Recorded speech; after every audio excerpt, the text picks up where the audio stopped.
ఆంధ్రప్రదేశ్ ప్రభుత్వ ఉద్యోగులు మరియు పెన్షన్దారుల డిఏ బకాయిల పరిస్థితిని స్పష్టంగా గందరగోళం లేకుండా ఎంతవరకు చెల్లించినవి, పీఆర్సీతో ముడిపడి ఉన్నవి మరియు జీవో ఇచ్చి ఆగినవి అనే 3 భాగాలుగా విభజించి చూద్దాం.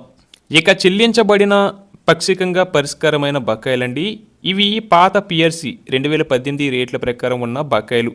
డిఏ రేటు 27.248% నుండి 30.392% ఉండేది. దీని యొక్క కాలం జూలై 2018 నుండి డిసెంబర్ 2020 వరకు, మొత్తం 30 నెలల. దీని యొక్క స్థితి చూస్తున్నట్లయితే ఓపీఎస్ వారికి పీఎఫ్ ఖాతాలో జమ అయింది. అలాగే సిపిఎస్ అండ్ పెన్షన్దారులకి 90% నగదు జనవరి 2026న జమ చేయబడింది. ఇది ఇటీవల జరిగిన పరిణామం.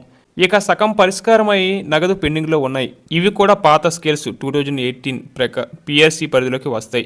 అలాగే సగం పరిష్కారమై నగదు పెండింగ్లో ఉంది. పిఎఫ్ అయితే క్రెడిట్ అయింది, క్యాష్ అయితే పెండింగ్లో ఉంది. ఇవి కూడా పాత స్కేల్స్ 2018 పిఆర్సీ పరిధిలోకి వస్తాయి.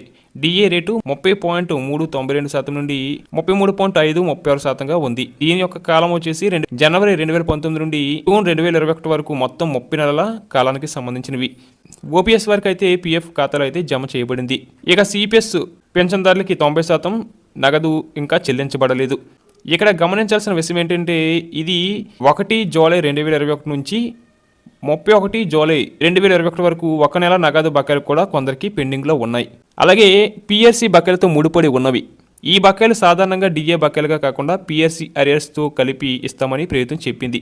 పాత పీఆర్సీ 33.536% నుండి 38.776% జూలై 2019 నుండి మార్చి 2020 వరకు, మొత్తం 9 నెలలు.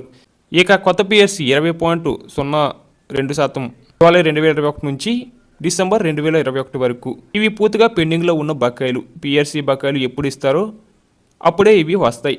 అలాగే మరొకటి వచ్చేసి, కోవిడ్ సంక్షోభం కారణంగా కేంద్ర ప్రభుత్వం తరహాలోనే రాష్ట్ర ప్రభుత్వం కూడా కొన్ని డిఏలను అయితే ఫ్రీ చేయబడింది. వాటిలో జనవరి 2020 డిఏ, జూలై 2020 డిఏ, జనవరి 2021 డిఏ. ఇక జీవోలు ఇచ్చి బిల్లులకు అనుమతి లేని బకాయిలు చూసినట్లయితే, ఇక ప్రస్తుత పరిస్థితి చూస్తున్నట్లయితే 20.02% నుండి 22.75%, జనవరి 2022 నుండి జూన్ 2023 వరకు 18 నెలల బకాయిలు కాలానికి సంబంధించి చెల్లించబడలేదు. అలాగే 22.75% నుంచి 26.39%. ఇవి జూలై 2022 నుండి అక్టోబర్ 2023 వరకు 16 నెలలు కాలానికి చెల్లించబడలేదు. అలాగే 26.39% నుంచి 30.03%. ఇవి జనవరి 2023 నుంచి మార్చి 2024 వరకు 15 నెలల కాలానికి ఇంకా చెల్లించబడలేదు. అలాగే 33.67% నుండి 37.31%. ఇది జనవరి 2024 నుంచి సెప్టెంబర్ 2025 వరకు 21 నెలల కాలానికి సంబంధించినవి.